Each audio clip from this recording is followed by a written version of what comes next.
حدیث ہے مسلم میں طبرانی میں حضور نے فرمایا آؤ میں تمہیں پچھلے زمانے کے ایک ایماندار نوخیز ولی اللہ کی بات سناؤں. پچھلے زمانے حضور نے فرمایا پچھلے زمانے میں ایک بادشاہ جادو کے زور پہ حکومت کرتا تھا. جب وہ ایک جادوگر اس نے رکھا ہوا تھا تو جادوگر اس کو جادو بتاتا, وہ جادو کے زور پر حکومت کرتا. جادوگر بوڑھا ہو گیا تو کہنے لگا بادشاہ کو نوجوان میرے پاس بھیج دے, اب میں بوڑھا ہو گیا ہوں میرا پتہ کوئی نہیں کب مر جاؤں.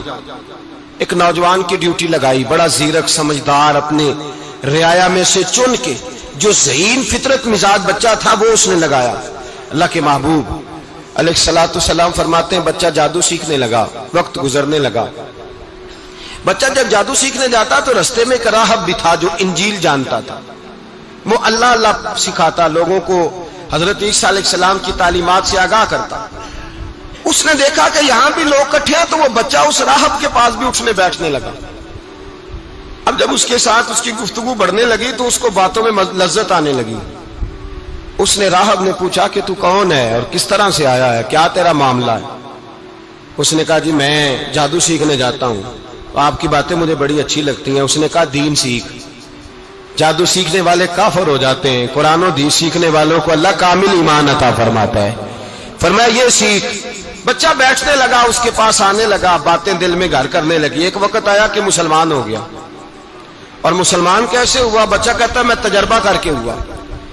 اب میں تھوڑا سا وقت جادوگر کے پاس بھی جاتا اور باقی سارا وقت وہاں بیٹھتا. میں ایک دن جا رہا تھا تو رستے میں اژدہا تھا, بہت بڑا سانپ تھا, رستہ روک کے کھڑا تھا. یہ حضور نے بیان کی حدیث. نبی پاک صلی اللہ علیہ وسلم فرماتے ہیں بچہ کہتا ہے کہ رستے کے اندر سانپ ہے, رستے بند ہے, لوگ چھتوں درختوں پہ چڑھے, حراش ہے. کہتے چھوٹا سا روڑا میں نے اٹھایا تو میں نے کہا اللہ اگر جادوگر سچا ہے تو اسے مار دے. چھوٹا سا روڑا میں نے پھینکا, اژدہا کوئی نہ مرا. پھر چھوٹا روڑا اٹھایا, میں نے کہا اللہ اگر وہ عالم سچا ہے تو اسے مار دے. اب جب میں نے روڑا مارا تو اژدہا مر گیا. میرے اندر سے گواہی آئی نہیں دین کی باتیں سچی ہیں, نہیں قرآن کی باتیں اسلام سمجھانے کے لیے عرض کر رہا ہوں. اگرچہ اس دور میں انجیل تھی, اللہ رسول کی باتیں اچھی ہیں. کہتے میں مسلمان ہو گیا, اب میں نے راہب کے پاس ہی رہنا شروع کر دیا, جادوگر کے پاس چھوڑ دیا. اس بچے نے آنا. بادشاہ پوچھتا کہاں زیادہ وقت گزارتے ہو تو وہ بات گول کر دیتا. وقت تیزی سے بڑھنے لگا. اللہ نے اس نوجوان میں طاقت پیدا کر دی.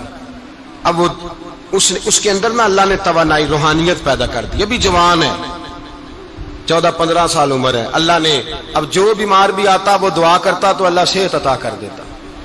جو بھی آتا. بادشاہ کا ایک درباری تھا, بادشاہ کو پنکھا جلتا تھا, وہ اندھا ہو گیا. کوئی ایسی تکلیف آئی کہ نابینا ہو گیا. بڑے علاج کرائے, شفا نہیں ہوئی. کسی نے اس بچے کا پتہ بتایا کانوں میں. اس کے پاس گیا تو بچہ کہنے لگا شفا تو ہو جائے گی پر کلمہ پڑھنا پڑے گا, مسلمان ہونا پڑے گا. جس پیغمبر کا میں غلام ہوں تجھے بھی بننا پڑے گا, دین پہ عمل کرنا پڑے گا. اللہ شفا دیتا ہے. اس نے کہا تو مجھے کلمہ پڑھا, مجھے شفا دے, میں تیار ہوں. اس نے کہا شفا تو اللہ دیتا ہے. اس نے اللہ تبارک و تعالیٰ کا ذکر کر کے دعا مانگی. یہ مسلم شریف میں حدیث ہے, طبرانی میں موجود ہے. اللہ نے اسے شفا دی, اس نے کلمہ پڑھنا شروع کر دیا. یہاں ایک نقطہ لکھا ہے ہمارے علماء نے, کہتے ہیں جب اللہ ولایت عطا کرتا ہے نا تو یہ سفید بالوں والے کا حصہ نہیں ہوتی. اگر جوانی میں کوئی آدمی توبہ کر کے تصوف کے راستے پہ چلتا ہے تو سب سے زیادہ ولایت اللہ اسے عطا فرماتا ہے. سب سے زیادہ ولایت اس کے پاس ہوتی ہے. ابھی اس کے بال کالے ہیں, چڑھتی جوانی ہے, دعا کی تو اللہ نے, اور حدیث پاک میں موجود ہے کوڑے آتے تو شفا یاب ہو جاتے, اندھے آتے تو شفا یاب, برس والے آتے تو اللہ سے دے. جوان ہے. بادشاہ کے پاس وہ واپس گیا, وہ جو آدمی جس کی آنکھیں ٹھیک ہوئی تھی. بادشاہ نے پوچھا کہ کیسے شفا ملی تو کہنے لگا میرے رب نے شفا دی ہے. بادشاہ سجدے کراتا تھا, اپنے آپ کو منواتا تھا معاذ اللہ. کہنے لگا میرے علاوہ کون رب ہے؟ اس نے کہا وہی رب ہے جس نے تجھے پیدا کیا ہے, اور وہی رب ہے جس نے مجھے اندھے کو آنکھیں دی ہیں, وہی ہے میرا مالک. کہا اچھا تو مجھے نہیں مانتا؟ کہا نہیں میں اپنے رب کو مانتا ہوں. بادشاہ نے اسے سزا دی, ستایا. اس نے بچے کا پتہ بتایا, پھر بچے کو بلا کے ستایا تو اس راہب کا پتہ بتایا. راہب بھی قتل ہو گیا, نابینا بھی قتل ہو گیا. بادشاہ نے کہا سپاہیوں سے اس بچے کو لے جاؤ اور پہاڑ کی چوٹی پہ جا کے نیچے پھینکو تاکہ مر جائے. بچہ پہاڑ کی چوٹی پہ گیا تو ہاتھ اٹھا کے کہنے لگا یا اللہ میرے لیے نہیں اپنے لیے، میرے لیے نہیں اپنے لیے انہیں اپنی قدرت کے جلوے دکھا. میرے لیے نہیں، اللہ کے بندے اپنی جان بچانے کی دعائیں نہیں مانگتے، اپنے لیے انہیں اپنی قدرت کے جلوے دکھا. یہ دعا مانگی، جتنے لوگ ساتھ آئے تھے وہ سارے زمین پہ گرے اور سب مر گئے، پہاڑ سے گر کے مر گئے. بچہ واپس سیدھا بادشاہ کے پاس کہنے لگا لو بھائی میرے رب نے مجھے بچا لیا ہے.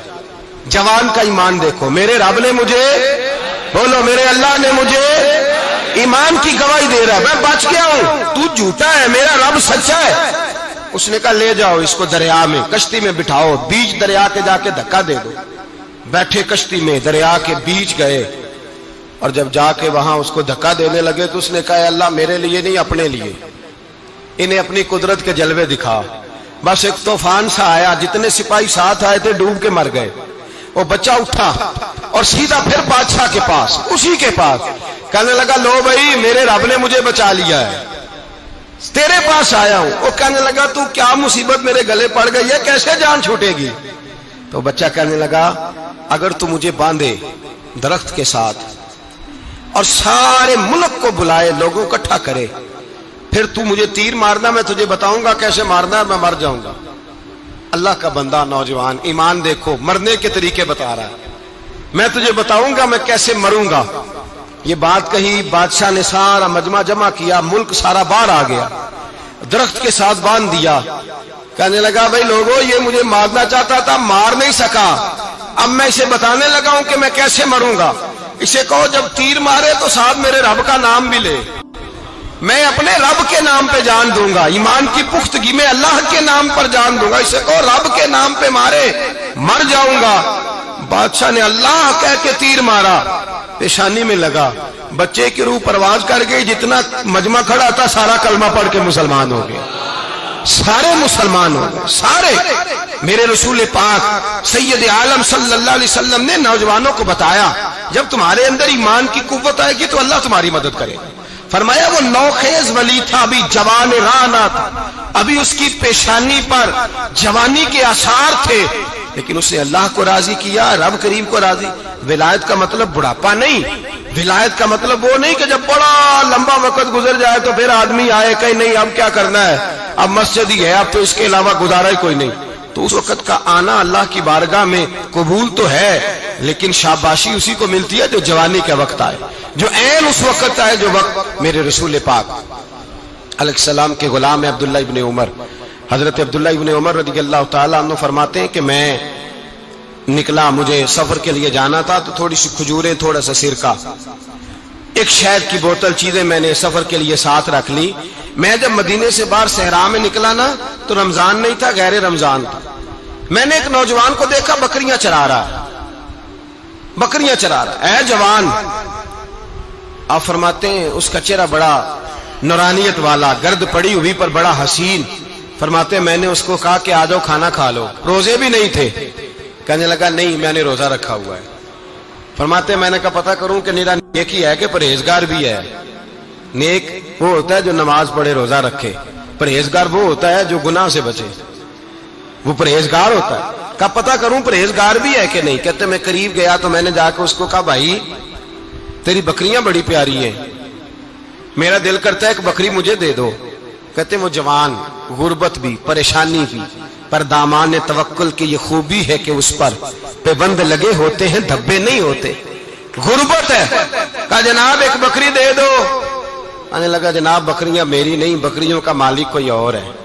کہتے میں نے آزمانے کے لیے کہا کہ بکریوں کے مالک کو کہنا ایک بکری بھیڑیا لے گیا ہے، کہہ دینا بھیڑیا لے گیا ہے. تو کہتے اس نے میری طرف دیکھا، گرد سے اس کے بال لٹے ہوئے، آنکھوں میں روشنی، چہرے پہ اطمینان، لب و لہجے میں ایمان کی طاقت. نوجوان کہنے لگا حضور بکریوں کے مالک کو تو کہہ دوں گا بھیڑیا لے گیا ہے، جب عرش کا مالک پوچھے گا تو کیا جواب دوں گا، اللہ کو کیا جواب دوں گا. کہتے ہیں میں کانپنے لگا اس کی بات سن کے، واپس آیا، جو کام نکلا تھا وہ چھوڑا، واپس لوٹ آیا. میں نے پتا کیا کس کا غلام ہے، پتا چلا فلاں آدمی کا ہے. کہتے میں نے پہلے غلام خریدا، پھر پتا کیا تیرے پاس بکریاں کتنی ہیں، اس نے کہا 400. کہتے میں نے مالک سے ساری بکریاں خریدی، پھر غلام کو بلایا، پھر وہ بکریاں تحفے میں دی، تحفے میں۔ کہنے لگا حضور یہ سارا کچھ مجھے کیسے ملا؟ میں نے کہا تیرا ایمان بڑا پختہ تھا تو میرے رب نے تجھے انعام عطا فرمایا۔